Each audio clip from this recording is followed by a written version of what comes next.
용서는 두 사람이 함께 만드는 것입니다. 형제는 서로를 용서했고 그들의 마음에는 평화가 찾아왔습니다. 김도연은 두 형제가 어머니 산소 앞에서 나란히 절을 올리는 모습을 바라보았습니다. 가을 햇살이 그들을 비추고 있었고 단풍잎이 바람에 흩날렸습니다. 며칠 후 김도연과 윤설은 다시 길을 떠났습니다. 산길은 구불구불했고 나무는 더욱 울창해졌습니다. 그들이 깊은 산속으로 들어갔을 때 오래된 암자가 있는 마을에 이르렀습니다. 마을은 조용했고 사람들은 불안한 표정으로 수군거리고 있었습니다. 한 노파가 김도현에게 다가와 말했습니다. 날이 저 위 폐암자에서 검은고 소리가 들린답니다. 매달 보름날 밤이면 말입니다. 김도연의 눈빛이 깊어졌습니다. 김도연과 윤설은 작은 주막에 머물렀습니다. 주막 주인은 늙은 사내였고 얼굴에는 근심이 가득했습니다. 김도연이 물었습니다. 검은고 소리에 관해 들었습니다. 자세히 말씀해 주시겠습니까? 주인이 한숨을 쉬며 대답했습니다. 석 달 전부터입니다. 매달 보름날 밤이 되면 산 위에서 검은고 소리가 들려옵니다. 처음에는 그저 슬픈 곡이라 여겼지요. 하지만 매달 같은 날 같은 시각에 들리니 사람들 마음이 흔들립니다. 그래서 요 며칠은 해만 지면 문을 걸어 잠그고 숨죽여 있습니다. 암자는 얼마나 오래되었습니까? 30년은 넘었습니다. 예전에는 스님들이 계셨으나 지금은 폐허가 되었죠. 왜 폐허가 되었습니까? 20년 전 일입니다. 젊은 악공이 암자에서 사라졌습니다. 악공이요? 예, 그는 속인이었으나 암자에서 불공 올릴 때 검은고를 맡던 사람이었죠. 재주가 뛰어났습니다. 주인의 목소리가 떨렸습니다. 어느 날 밤 그가 호련히 사라졌습니다. 검은고만 남긴 채. 시신은 찾지 못했습니까? 찾지 못했습니다. 산속을 뒤졌으나 흔적조차 없었습니다. 주인이 한숨을 쉬었습니다. 그 일 이후 암자는 불길한 곳이 되었습니다. 스님들도 하나둘 떠났고 결국 폐허가 되었죠. 그날 밤 김도연과 윤설은 주막방에서 쉬고 있었습니다.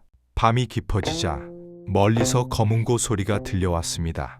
김도연은 천천히 일어나 창문을 열었습니다. 차가운 밤바람이 얼굴을 스쳤고 소리는 분명 산 위에서 울리고 있었습니다. 달빛이 산을 비추고 있었고 암자가 희미하게 보였습니다. 선율은 느리고 애절했으며 마치 누군가의 한을 담은 듯 했습니다. 김도연은 그 소리에 귀를 기울였습니다. 소리는 바람을 타고 흘러왔고 때로 멀어지다가도 다시 가까워졌습니다. 윤설이 김도연 옆에 섰습니다. 그녀의 얼굴에도 달빛이 비쳤습니다. 도연날이 저 소리가 이상합니다. 어떻게 이상합니까? 같은 구간이 계속 반복됩니다. 7장단마다 똑같은 가락이 흐릅니다. 윤설은 기생 출신이었기에 음률에 밝았습니다. 그녀가 조용히 가락을 흥얼거렸습니다.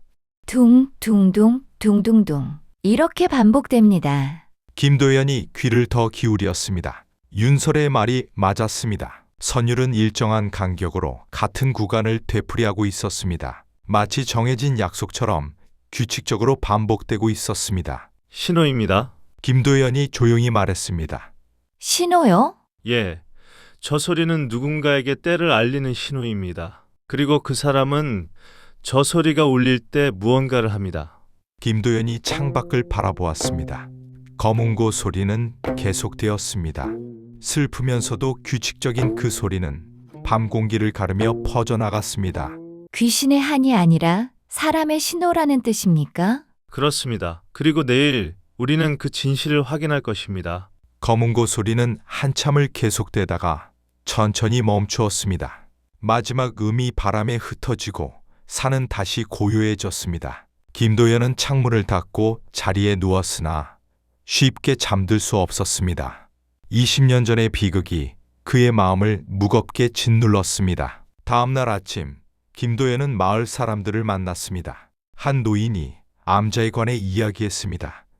암자는 오래전부터 있었습니다. 하지만 20년 전 악공이 사라진 후로는 아무도 올라가지 않습니다. 왜 올라가지 않습니까? 노인이 목소리를 낮추었습니다. 금기가 있습니다. 보름날 밤에는 절대 올라가면 안 됩니다. 왜 그렇습니까? 보름날 밤 암자에서 이상한 일이 벌어진다고 합니다. 빛이 보이고 사람의 그림자가 움직입니다. 노인이 떨리는 목소리로 말했습니다. 10년 전 한 젊은이가 보름날 밤에 암자로 올라갔습니다. 그는 돌아오지 못했습니다. 어떻게 되었습니까? 며칠 후 산 아래에서 시신이 발견되었습니다. 추락한 것처럼 보였으나 얼굴에는 두려움이 가득했습니다. 김도연이 물었습니다. 그 후로는 어떻게 되었습니까? 아무도 보름날 밤에는 암자에 가지 않습니다. 그것이 금기가 되었지요. 노인이 한숨을 쉬며 덧붙였습니다. 그런데 석 달 전부터 다시 검은고 소리가 들리기 시작했습니다. 매달 보름날 밤이면 말입니다. 마을 사람들은 금기를 깬 것 아니냐며 두려워하고 있습니다.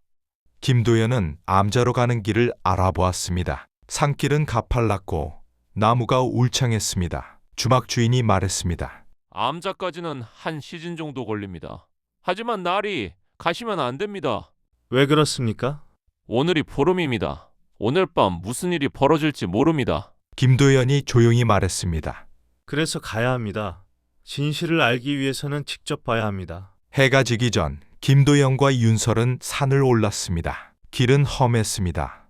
돌이 많아 발걸음이 조심스러웠습니다. 한 시즌쯤 걸었을 때 낡은 암자가 모습을 드러냈습니다. 기와는 여기저기 부서져 있었고 대문은 반쯤 열린 채 그대로 멈춰 있었습니다. 김도연은 숨을 고른 뒤 안으로 발을 들였습니다. 마당은 넓었지만 오래 손길이 닿지 않은 듯 잡초가 무성하게 자라 있었습니다. 법당은 이미 허물어져 있었고 불상 위에는 두툼한 먼지가 내려앉아 있었습니다. 하지만 한쪽 구석에 검은고가 놓여 있었습니다. 김도연이 검은고에 다가갔습니다. 검은고는 오래되었으나 먼지가 없었습니다. 마치 누군가 최근에 연주한 것처럼 보였습니다. 검은고 옆에는 작은 천 조각이 놓여 있었습니다. 김도연이 그것을 집어들었습니다. 천은 깨끗했고 향이 희미하게 배어 있었습니다. 검은고를 닦는 천입니다. 윤설이 조용히 말했습니다. 예, 누군가 이 검은고를 소중히 다루는 걸로 보입니다. 김도연이 주변을 더 살폈습니다. 검은고 뒤편 벽에는 작은 흠집이 있었습니다. 김도연이 그 흠집을 자세히 보았습니다. 글자였습니다. 희미하게 새겨진 글자, 스승님이라고 쓰여 있었습니다. 김도연의 눈빛이 깊어졌습니다. 도연날이 법당 뒤편에 문이 있습니다. 윤설이 그쪽을 가리켰습니다. 김도연은 그 방향으로 발걸음을 옮겼습니다. 법당 뒤편에 작은 문 하나가 눈에 들어왔습니다. 잠겨있지는 않았습니다. 김도연은 숨을 고른 뒤 조심스럽게 문을 열었습니다. 안쪽은 어두웠고 좁은 통로가 모습을 드러냈습니다. 그는 불을 켜고 한 걸음씩 안으로 들어갔습니다. 통로는 사람 하나가 겨우 지날 만큼 좁았으며 벽에는 습기가 가득 배어 있었습니다. 통로는 법당 뒤편으로 이어져 있었고 끝에는 작은 방이 숨어 있었습니다. 방 안에는 짐들이 무질서하게 쌓여 있었습니다. 김도연이 가장 가까운 상자로 다가가 천을 걷어냈습니다. 안에는 비단과 약재가 들어있었는데 눈에 띄게 값비싼 물건들이었습니다. 김도연은 약재 하나를 집어들고 잠시 냄새를 맡았습니다. 이것은 인삼이 아닙니다. 야생 산삼입니다. 윤설이 놀라 물었습니다. 산삼요? 예, 그것도 100년은 넘어 보입니다. 관가에서 채취를 금하는 것입니다. 김도연이 다른 상자를 열었습니다. 그 안에는 은괴가 들어 있었습니다. 밀무역입니다. 김도연이 조용히 말했습니다. 밀무역요? 윤설이 물었습니다. 예, 관가의 허락 없이 몰래 물건을 사고 파는 것입니다. 특히 이런 귀한 산삼과 비단, 은괴는 국가가 거래를 엄격히 통제하는 물건들입니다. 허가 없이 거래하면 중죄에 해당하지요. 윤설이 물었습니다. 그렇다면 누군가 이곳을 거래 장소로 사용한다는 뜻입니까? 그렇습니다. 그리고 검은고 소리는 거래가 있을 때를 알리는 신호인 것 같습니다. 김도연이 통로를 다시 살폈습니다. 벽에 작은 구멍이 있었고 바람이 그곳을 통해 들어오고 있었습니다. 김도연이 구멍으로 밖을 내다보자 산 아래 길이 한눈에 들어왔습니다. 이곳에서 산 아래를 감시할 수 있습니다. 누가 올라오는지 확인하는 것입니까? 그렇습니다. 검은고 소리가 울리면 거래자들이 이 소리를 듣고 올라올 겁니다. 해가 완전히 지고 밤이 되었습니다. 김도연과 윤설은 법당 구석에 몸을 숨긴 채 기다렸습니다. 어둠이 내렸고 침묵만이 흘렀습니다. 시간이 흐르자 발소리가 들려왔습니다. 누군가 법당 안으로 들어와 검은고를 집어들고 연주하기 시작했습니다. 선율은 어제 밤과 같았고 7장단마다 같은 구간이 반복되었습니다. 김도연이 조심스럽게 그 사람을 바라보았습니다. 그는 중년의 사내로 보였고 얼굴에는 수염이 있었습니다. 연주가 끝나자 사내는 검은고를 내려놓으며 뒤편 통로로 사라졌습니다. 잠시 후 산 아래에서 여러 명의 발소리가 들려왔습니다. 사람들이 암자로 올라와 마당을 가로질러 법당 뒤편으로 들어갔고 김도연과 윤설은 조용히 뒤를 따랐습니다. 통로 끝 방에서 사람들이 모여 있었습니다. 검은고를 탄 사내가 말했습니다. 오늘은 약재 두상자와 은괴 열량입니다. 한 사람이 대답했습니다. 값이 너무 비쌉니다. 위험한 물건입니다. 관가에 들키면 우리 모두 죽습니다. 사람들이 수군거렸습니다. 결국 그들은 합의했고 물건과 은괴를 주고받았습니다. 거래가 끝나자 사람들은 하나둘 떠났습니다. 그들이 통로로 나가려는 순간 한 사람이 멈췄습니다. 잠깐 이상합니다. 김도연과 윤설이 숨을 죽였습니다. 무엇이 이상합니까? 누군가 이곳에 온 것 같습니다. 발자국이 평소보다 많습니다. 사람들이 긴장했고 주변을 둘러보기 시작했습니다. 김도연이 윤설에게 눈짓했습니다. 두 사람은 더욱 깊숙이 그림자 속으로 몸을 숨겼습니다. 검은고를 탄 사내가 급히 말했습니다. 비가 온 후라 흙이 젖었습니다. 제 발자국이 여러 번 찍혔을 것입니다. 사람들이 잠시 망설이다 고개를 끄덕였습니다. 그렇겠지. 너무 신경 쓰지 말자. 그들이 천천히 통로를 빠져나갔습니다. 김도연과 윤설은 그들이 완전히 사라질 때까지 움직이지 않았습니다. 검은고를 탄 사내만 남았습니다. 그가 물건들을 정리하려는 순간 김도연이 나타났습니다. 움직이지 마십시오. 사내가 깜짝 놀라 뒤를 돌아보았습니다. 누구십니까? 김도현이라 합니다. 당신이 한 일에 관해 물어볼 것이 있습니다. 사내의 얼굴이 창백해졌습니다. 저는 아무것도 하지 않았습니다. 거짓말하지 마십시오. 방금 있었던 일을 모두 보았습니다. 김도연이 주머니에서 작은 천 조각을 꺼냈습니다. 법당에서 가져온 검은고 닦는 천이었습니다. 이것은 무엇입니까? 사내의 손이 떨렸습니다. 그것은 검은고를 소중히 닦는 사람이 있습니다. 먼지 하나 없이 깨끗합니다. 20년 된 검은고가 새 것처럼 말입니다. 김도연이 한 걸음 다가섰습니다. 그리고 검은고 뒤편 벽에 스승님이라는 글자가 새겨져 있었습니다. 사내의 얼굴이 더욱 창백해졌습니다. 당신은 이곳의 비밀을 알고 있었고 매일 검은고를 닦으며 스승을 그리워했습니다. 김도연의 목소리가 낮아졌습니다. 20년 전 이곳에서 악공이 사라졌습니다. 당신은 그 일을 알고 있을 겁니다. 사내가 무릎을 꿇었습니다. 그의 어깨가 떨렸고 눈에서 눈물이 흘렀습니다. 저는 악공의 제자였습니다. 20년 전 저는 스승님을 따라 이곳에 왔습니다. 저는 고아였고 스승님은 저를 거두어 검은고를 가르쳐 주셨습니다. 사내의 목소리는 떨렸습니다. 스승님은 검은고의 명인이셨습니다. 저에게 아버지 같은 분이셨지요. 김도현이 조용히 듣고 있었습니다. 우리는 이곳에서 평화롭게 지냈습니다. 낮에는 불공을 돕고 밤에는 검은고를 연습했습니다. 사내의 눈에 눈물이 맺혔습니다. 스승님은 저에게 음악뿐 아니라 인생도 가르쳐 주셨습니다. 의로움과 정직함의 중요성을 말씀하셨지요. 그래서 어떻게 되었습니까?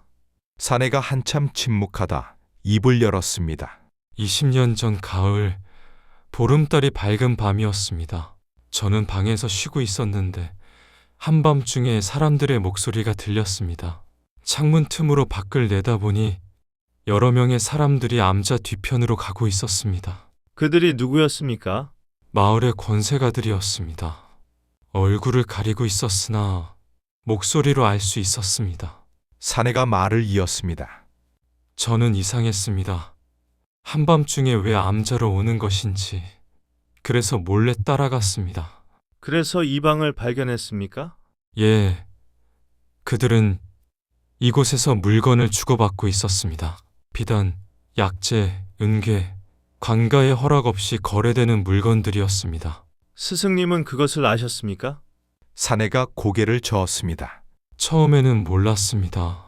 저도 두려워서 스승님께 말씀드리지 못했습니다. 사내의 목소리가 낮아졌습니다. 그들은 보름날만 거래했습니다. 달빛이 밝아 등불 없이도 산길을 오를 수 있었고, 그들이 일부러 귀신 소문을 퍼뜨려 마을 사람들이 보름날 밤에는 암자에 오르지 못하게 했습니다. 그래서 보름금기가 생긴 것입니까? 예, 10년 전 그 젊은이도 그날 밤 호기심에 암자로 올라왔다가 그들을 목격했습니다. 사내의 목소리가 떨렸습니다. 그들은 입막음을 위해 그 젊은이를 절벽에서 밀어버렸습니다. 김도연의 눈빛이 차갑게 가라앉았습니다. 그 후로도 스승님은 눈치채지 못하셨습니까? 예, 하지만 얼마 지나지 않아 스승님도 그들을 목격하셨습니다. 역시 보름날 밤이었지요. 사내가 말을 멈추었습니다. 스승님은 크게 화를 내셨습니다. 신성한 암자를 더럽히는 행위라고 당장 관가에 알리겠다고 하셨습니다. 그들은 어떻게 했습니까? 처음에는 애원했습니다. 제발 모른 척 해달라고, 돈을 주겠다고 말입니다. 사내가 눈물을 흘렸습니다. 하지만 스승님은 단호하게 거절하셨습니다. 돈보다 의로움이 중요하다고, 불법은 용서할 수 없다고 하셨습니다. 그래서 그들이 사내가 고개를 끄덕였습니다. 그날 밤 그들이 스승님을 암자 밖으로 불러냈습니다. 한 번 더 이야기를 하고 싶다고. 사내의 손이 떨렸습니다. 저는 불안했습니다. 그래서 몰래 따라가 어둠 속에 숨어서 지켜보았습니다. 김도연이 조용히 물었습니다.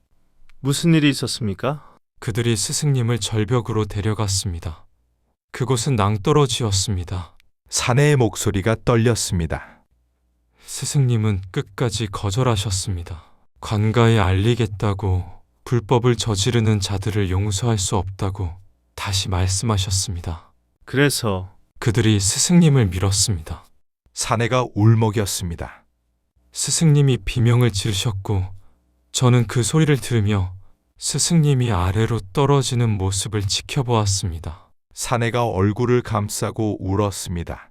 저는 어둠 속에서 그 모습을 보았습니다. 하지만 아무것도 하지 못했습니다. 소리조차 지르지 못했습니다. 김도연이 조용히 물었습니다. 왜 아무것도 하지 않으셨습니까? 두려웠습니다. 너무 두려웠습니다. 저는 18밖에 안 되었고 그들은 5명이었습니다. 사내가 떨리는 목소리로 말했습니다. 그들이 돌아가고 나서 저는 절벽 아래로 내려갔습니다. 스승님을 찾으려고. 스승님은 어떻게 되셨습니까? 이미 돌아가셨습니다. 숨이 끊어져 계셨습니다. 사내가 눈물을 흘렸습니다. 저는 스승님의 시신을 안고 한참을 울었습니다. 얼마나 울었는지 모릅니다.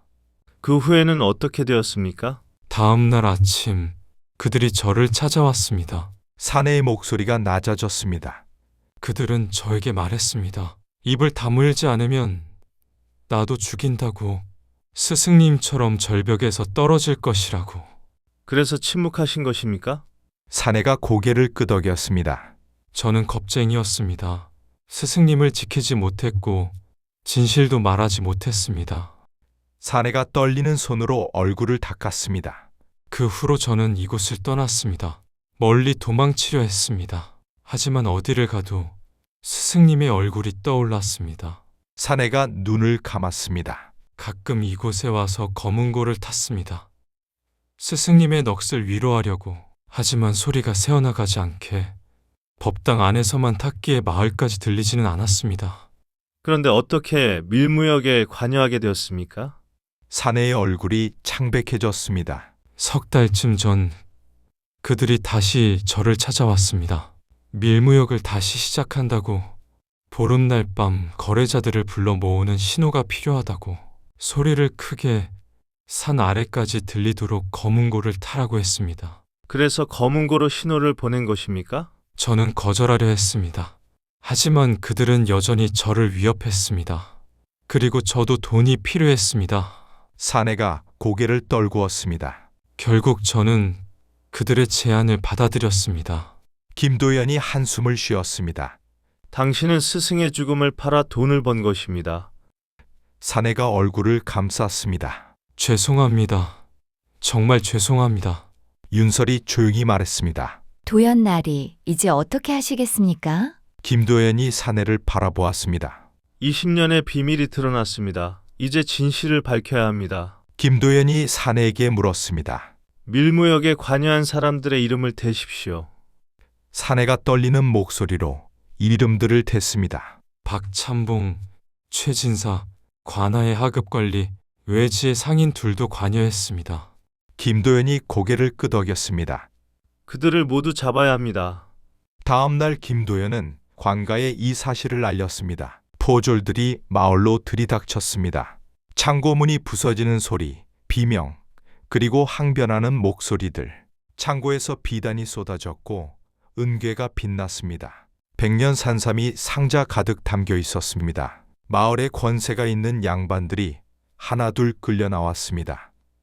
얼굴은 창백했고 입은 굳게 닫혀 있었습니다. 마을 사람들은 충격에 빠져 그 광경을 바라보았습니다. 한 노파가 김도연에게 말했습니다. 나리, 정말 그들이 악공을 죽였습니까?